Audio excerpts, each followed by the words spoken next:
ញោមស្រឡាញ់ស្រីតូចច្រមងសំស្រួច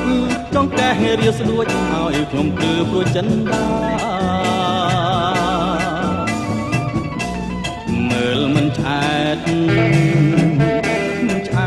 នេត្រាអូនរំសង្ហារំចាមាននរណារំដូចអូសូមរំជាមួយផងសូមរំតែម្ដងរំជាមួយផងតើរំបានទេឬទេខ្ញុំមនុស្សស្លូតហើយនៅទំនេររំផងបានទេរំបានទេសនាសូមរំជាមួយផង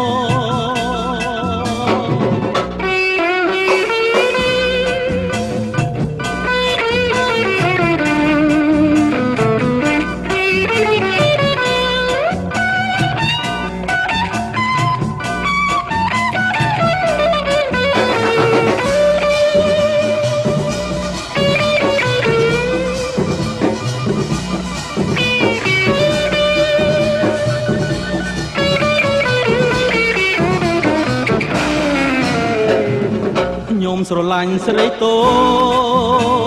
ចច្រមងសំស្រួចចង់កេះរាស្រួចឲ្យខ្ញុំព្រឺព្រួយចិនដាមើលមិនឆ្អែតនេត្រាអូនរំសង្ហារំចាមាននរណារំដូចសូមរំជាមួយផងសូមរំតែម្ដងរំជាមួយផងតើរំបានទេឬទេខ្ញុំមនុស្សស្លូតហើយនៅទំនេររំផងបានទេ